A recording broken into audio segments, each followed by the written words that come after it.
Hi everyone, welcome back to another video. In today's, we're going to look at some common things that I see when players are trying to improve their snooker. Obviously, I'm working with players full-time on the table, helping them to improve their snooker. And there are some common things that I see all the time that people think, you know, if I do this thing or I'm not doing this thing, that's going to help me to improve. So I'm going to cover the common things that I'm often seeing in coaching sessions. So the first thing we're going to look at is feathers. Now I would say this is quite a common one that people think they must be doing a set number of feathers, or you know, they've been told, or maybe they've heard or watched videos that they must be doing 1, 2, 3 feathers and then pull the cue back and then play the shot. But I think the problem with that is you're being told to do feathers just for the sake of it. So you're being told to do 3 feathers, but you don't know why you're doing them. Now feathers serve some important purposes. So when I'm down here, I'm getting a feel for the shot and I'm making sure that my cue is hitting on the white where I want. And when I swap my eyes from looking at where the tip is on the white to the red ball, I'm making sure that when I look up at that red, it feels like it's potting in the correct part of the pocket. So that's the first reason I'm feathering, because it's doing some aiming checks, so they're serving a purpose. The other really big one is that I'm getting some feel. So let's say I've got this red here. I want to pop this red and bring the white off the cushion down for the black down there. Now, my feathers are going to serve a purpose because I'm getting a feel for the weight of the shot. So I'm saying, right, okay, if I hit that about that hard, that should be about right, and it should come off the cushion there, the white, and down towards the black. So my feathers were serving a purpose there. I wasn't just doing them just because someone had told me to do them. So don't fall into the trap of thinking that you must do 3 feathers every single time, or you must do 2 feathers, that kind of thing. There are some players that do the same feathers every single time. So Mark Selby, Sean Murphy, those are 2 that you can think of that do the same routine every time. But that's what works for those players. If you look at players like Luca Brissell, Ronnie O'Sullivan, Jack Lazowski, they're much more, they'll change and they're a bit more free flowing with their feathers. So make sure that when you're doing them, let's say I'm playing a little screw off the cushion, make sure that when you're doing them, they're serving a purpose and you're not just doing it for the sake of it. Now the next big mistake that I see people thinking is that your bridge length must be very short and compact. So there's some players now on the main tour, so you might see players like Kyron Wilson and John Higgins that have started to get the hand very close to the cue ball when they're feathering up. Now, of course, to some extent, they can get away with that because they're playing on very, very quick conditions where the table is playing really quickly, so you don't have to hit the ball as hard. And the table is also very slippy and reactive, so you can get much more spin for a lot less effort. So one of the things that you think is, you know, players think, well, I must get my technique so that it's nice and tight like this, nice and compact. But you don't have to be that close. The important thing to know is that when you change your bridge length, so when I'm messing around with my bridge length, I'm moving further and further away from the shot and I'm moving closer to the shot. So to some extent, it changes my sighting a little bit when I'm doing it as well. So I've got to be careful that I'm not just going really, really close because, yeah, I think it's the right thing to do to get a bit more compact and on top of the shot. But I don't actually sight things as well. So you don't want the bridge to be really far back because you've just got too much cue wobbling about. You don't want it too close because you can't generate the spin you need. I can't pull the cue back very far to generate spin.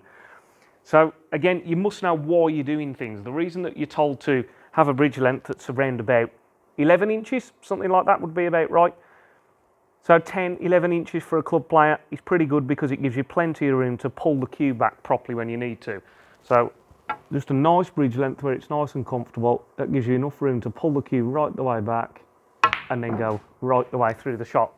So again, know the important things of why you're doing that bridge distance and that it can affect your sighting. Now the next point is basically people thinking, well, I can just do the same thing over and over again and I will get better. So I can do whatever cue action I've got, whatever bridge length I've got, the way I deliver the cue, just keep on doing it and I will get better. Now that's true to some extent, that you've got to be careful that you're not restricting yourself and holding yourself back by trying to be too perfect. But let's say, for example, you're a player that's got a bit of a flaw in the action and you cue from one side to the other. The problem with that is if you just embed that habit, you're always having to work around that flaw in your action. So it's really good to get things right at first so that you know you've got the fundamentals right, you've got some good base, and then you can just do the same things over and over again. So I'd say if someone's got a habit of, let's say, just like that example of cueing one side to the other, on some shots they're going to end up, you might manage to tweak it and you might manage to get away with it. But eventually that kind of cue action is going to let you down. When the distances are bigger, maybe when you've got to do something more with the cue ball, generate a bit of extra spin, that's when those flaws tend to find you out. So I don't think you can just say, well, as long as I just throw enough time into it, I'm just going to get better, because if you've got problems in your game, they will just expose you the more that you get used to doing it wrong over and over again.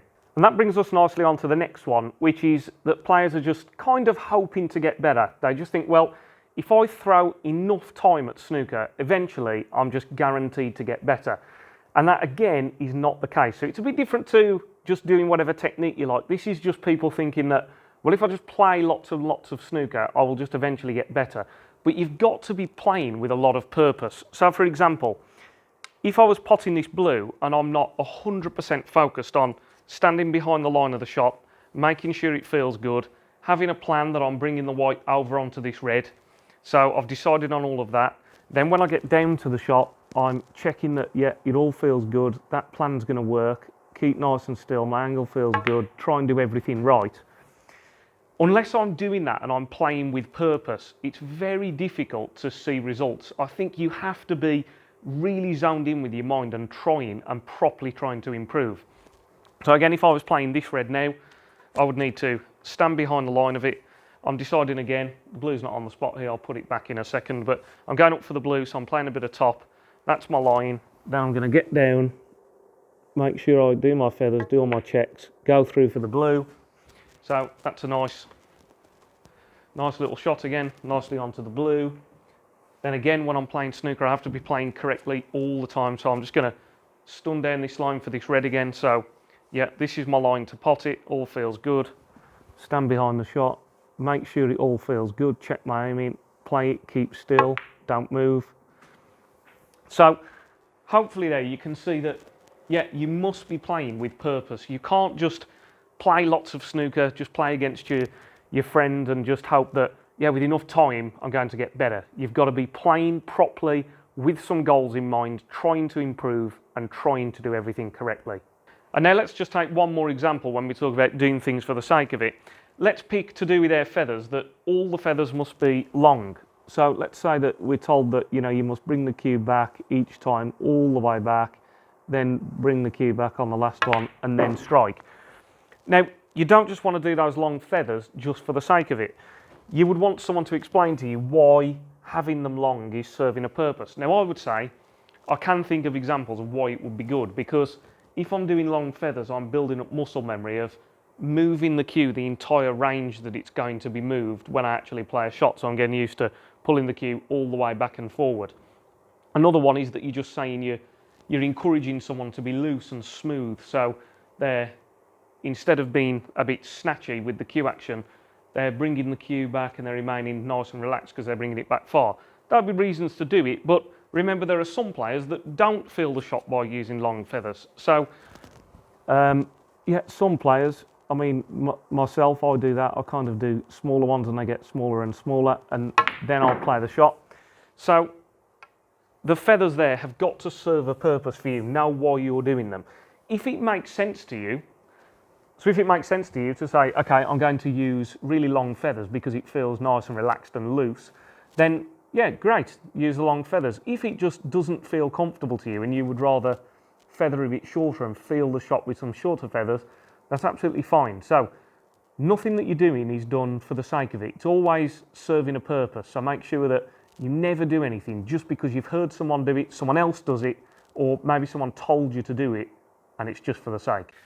So, as always, everybody, I really hope you found this video useful. Like, comment, subscribe, all the usual stuff. For anyone that's interested in any personal one-to-one coaching sessions, I'm working on this very table all the time, helping players to improve their game. All my details are in the description box below, so if you have a look there, contact me, and I'd love to help you with your game. As always, thanks a lot for watching, everybody. Stay tuned for next week's video. Cheers.